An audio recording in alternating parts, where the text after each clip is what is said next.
Hey everyone, welcome back. Before we get into the stories, I need to give a trigger warning for story number 2 and story number 3. Both stories are borderline sexual assault and sexual harassment, so if you want to avoid stories like that, now you know. I'll have all the stories in the pinned comment as usual, with timestamps to each story, in case you want to skip any. And remember, you can always send your stories at southerncannibal.com if you ever want to share it. And without any more further interruptions, let's get into the stories. And remember to always stay hungry.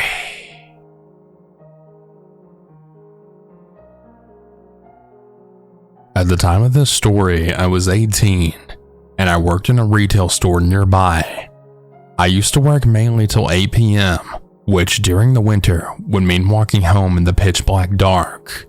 On this day, I'd finished work as usual, and I started making my way back home. When I got inside, my phone had started ringing, and it showed no caller ID.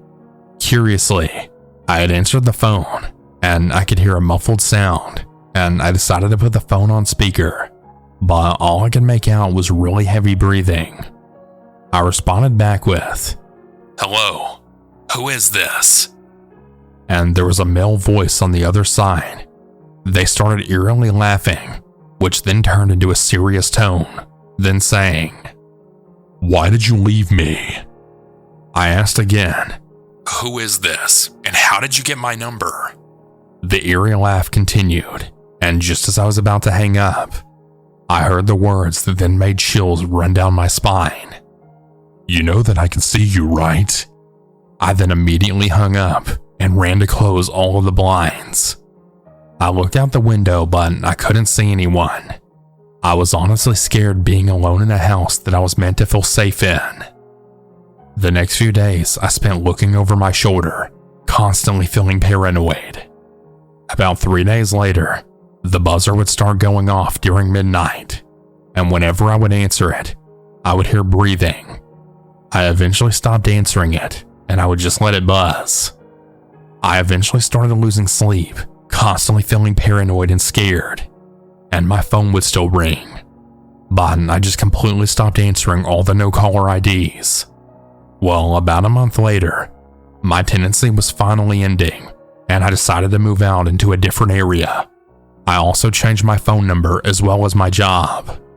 For anyone asking why I didn't tell anyone about this, honestly, I was just very naive, and I refused to believe it was actually even happening. Plus, I was in a very bad place. Call it rock bottom if you'd like. So yeah, I had a lot of other things going on at the same time, which I'm not going to add to this story. Anyways, things are much better now, and I want to thank everyone for taking their time to listen to my story. Please stay safe out there, everyone, and please be careful.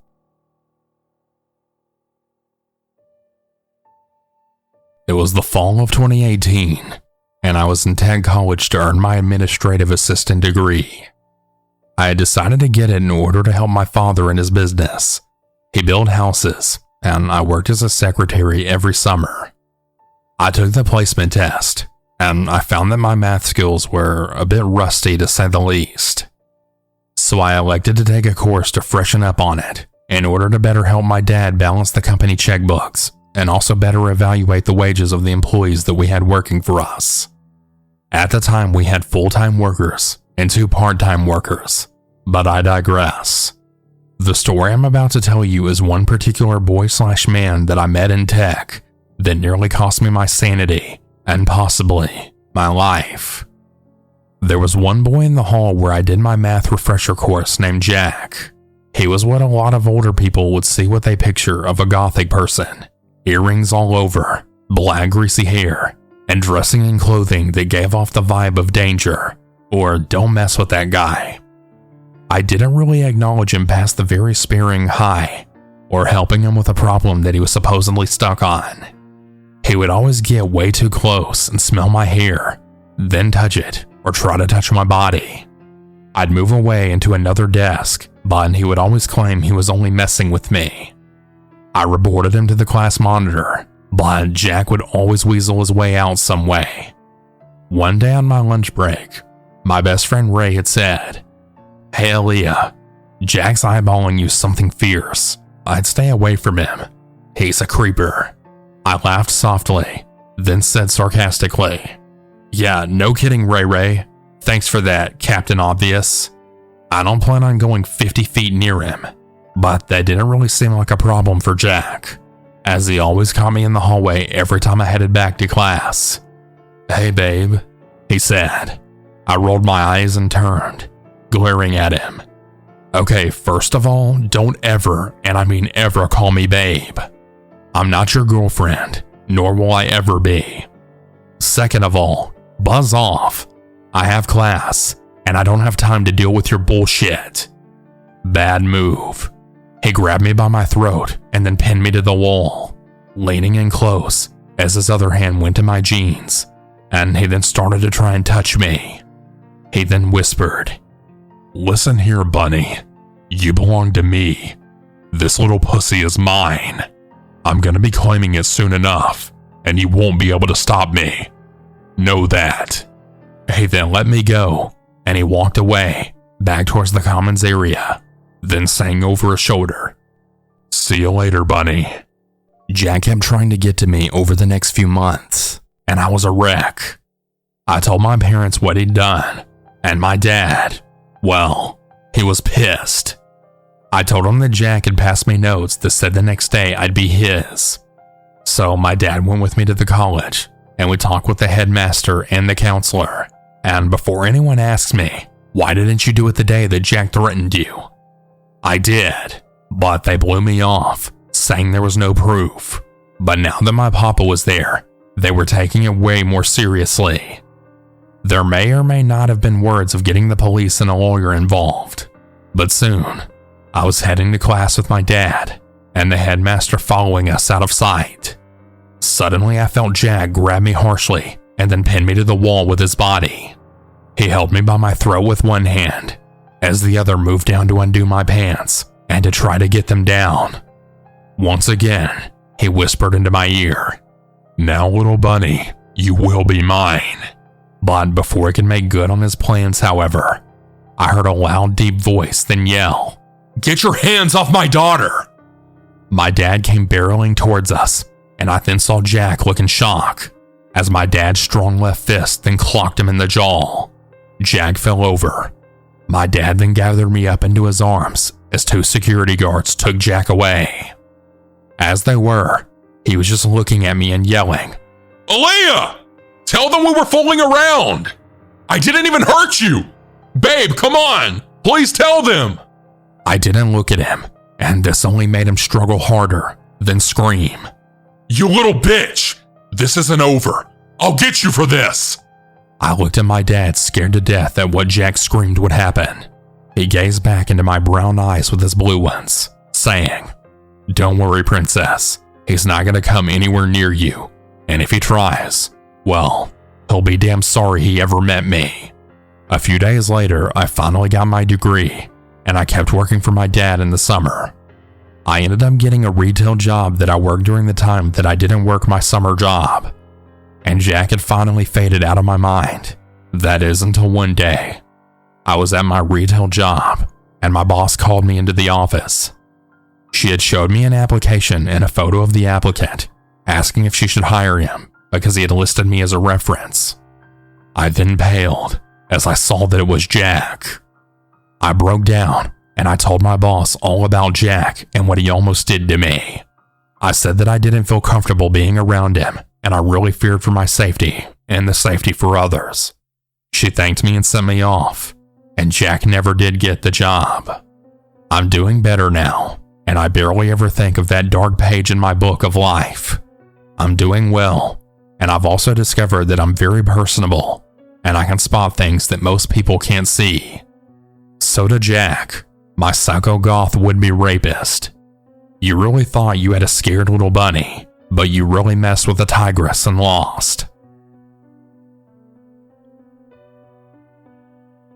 To start, I'm 21 years old, and I used to work at Home Depot. To those unaware, Home Depot is a big chain hardware store in North America. I worked at this location for about 2 years, and I could probably go on for hours, but I'll narrow it down to 2 stories that truly stand out as scary. The first experience happened to me about 8 months into the job. At this point, I worked at the customer service desk doing returns, handling order pickup, and also creating orders for those who couldn't do it at home. A guy came in with his wife and looked pretty disgruntled before I even talked to him. He was returning a riding lawnmower that blew out on him less than a month after the purchase, so his annoyance was entirely understandable to a point. And doing the return, he demanded his refund to be in cash since that's how he paid. Now, at Home Depot, they can only give up to $1,000 back in cash. Anything higher is a check that gets mailed to you. This guy was absolutely not having it. He paid over $3,000, and he screamed at me to give it to him. I had told him twice that I couldn't, and that I'd have to process a check to be mailed to him. This is when he slammed on the counter, and then said, "Oh yeah? I suggest you get your fucking manager to sort this out. I ain't leaving without my money that you so eagerly took from me."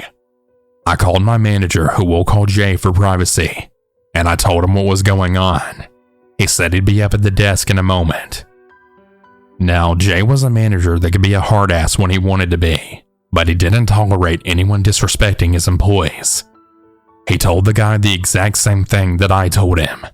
I had never seen a human being get so red in the face before, and since then, he began screaming about how we're crooks, and that my manager shouldn't hire ignorant little bitches, all the while slamming the counter over and over again. Jay then told the guy, "Listen man, you can either get a check mailed to you or you can leave. Your choice, pal. But yelling and throwing a baby fit isn't an option here." The guy then grumbled that he'd take the check, but only because we won't do cash. I put in all the information necessary, and I handed him the receipt, about ready to cry at this point. He snatched it out of my hand and then told me, "Listen, I said I wasn't leaving without my cash, and I fucking meant it. And I'll do whatever I need to do to get my $3,000 back in cash. You either go get it, or I'll run my truck through this fucking building. I'm serious, and I don't give a shit who I run over. I'm getting my money." And he then proceeded to leave out the door. Shitting bricks at this point. I try calling Jay back, but his phone rings busy. My coworker who witnessed this all go down, who we'll call L, had made an overhead page for Jay to call the service desk phone immediately. Jay had called on his lunch break and asked what the deal was. L had then told him about the threat. This was one of the only times where I ever saw Jay run the way he did, with 911 on the line. Elle told me to just take my break early so I can cool off. I took off my apron and I went outside by the garden center when I saw this guy start up his truck. He had parked in the closest space he could to the doors right next to the service desk. I was now on the phone with my boyfriend, telling him everything. Right before he pulled out of the parking space, 2 police cruisers from my town then pulled up, blocking him in. I'm not really sure what happened afterward, but I'm really glad I got to go home that night. Now, here's the second story. It was right towards the end of my stay within that store. I had recently come out as a transgender man, and I had started using my new name. I had also put a pin on my apron with my pronouns he/him. Now, overall, everyone was really supportive and kind to me. Then came the transphobe customer. I was a cashier during this experience. I was wearing a mask due to a COVID outbreak in my store, and a beanie since it was winter. I was wearing a chest binder and men's clothing, so I looked pretty masculine for the most part. My voice was a dead giveaway though, as I hadn't yet started medically transitioning. As I was ringing him out, he had noticed my pin and scowled at me. I ignored it. I didn't want any trouble. Then he said, "Oh, so you're one of those mentally ill libtards that want to shove your gay shit in my face, huh?" I just kept scanning his car full of lumber and then said, "Sir, please don't speak to me like that." He then just laughed and said, "What's the matter? You scared?" I just shook my head. He brought over his buddy and then said, "Look at this. It's got tits and wants to pretend it's a man." And the two started laughing at me. I was humiliated. Now, I'm not exactly small-chested, and certain positions made it visible that I wasn't completely flat even with a binder. So I then said to them, "Why are you looking at my chest to begin with? Please go to a different register. I'm not going to serve you." The guy got really mad at me for that. He then got right up in my face and pointed his finger at me. He then said the most gut-wrenching things someone's ever said to me on the basis of being trans. "You know, your kind ought to be slaughtered like cattle, and I'll be damn happy to do my part in getting rid of you." I called my head cashier over, and she heard everything, and she then told him to leave the store immediately. Before he walked away from my register, he then said, "I'll be waiting for you to get off, bitch." He then left his card in my register and then proceeded to wait at the door. It was when he turned to his side that I had saw that there was a gun on his hip. Now, I don't really have an issue with guns for the most part. It was the fact that he threatened me with it that bothered me. My head cashier alerted our manager on duty, who we'll call R. Now, R was a big guy with the most hardcore RBF I'd ever seen, which is resting bitch face for those who don't know. He's also really loud. R yelled at these men for threatening my life and making lewd comments about my body. He told them they needed to leave the property and never return. They didn't listen and just laughed at him. Police had showed up not long after and had to escort them away. As the police were literally dragging these guys to their truck, the guys kept screaming all kinds of slurs and horrible names. I went home early that day, as my shift had ended less than an hour after they arrived in my register. That was so surreal and so painful. I cannot believe someone had so much hate in their heart that they would actually threaten my life, all because I'm trans. I'm really happy and I'm okay now, and I'm really thriving in my life. To anyone out there who may experience the same sort of bullshit, you're not alone. Don't let someone hurt you like that, and please have a safe support system. Be careful, everyone.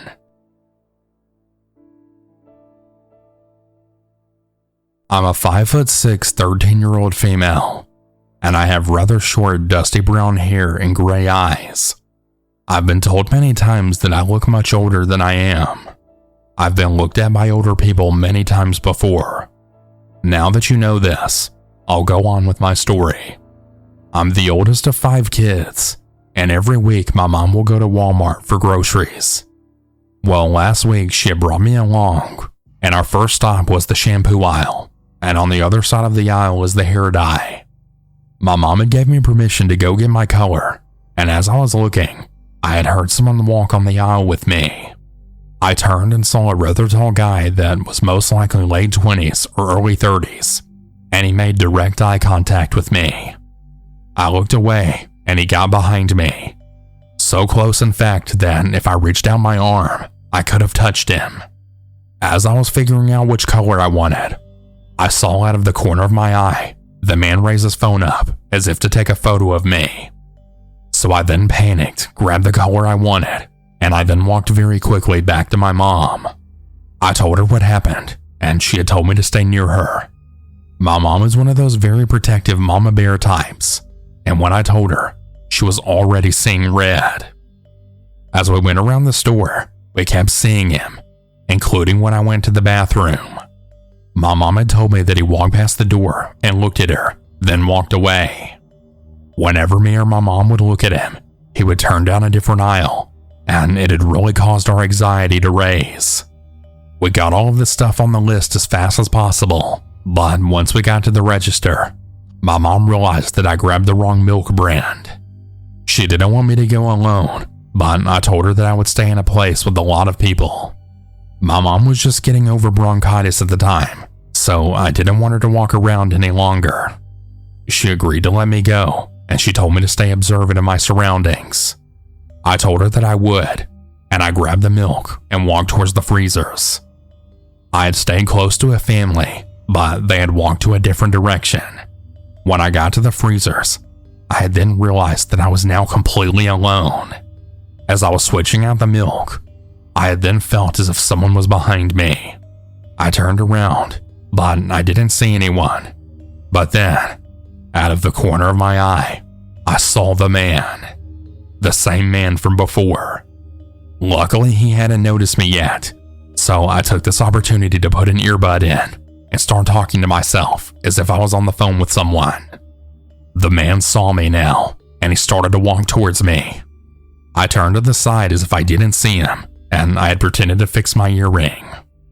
He saw my earbud, muttered what seemed to be, "Oh shit," and then walked away. I finally made it to my mom, told her what happened, and she then hugged me as I cried. This all happened rather recently, and it's really made me be much more observant than I already was.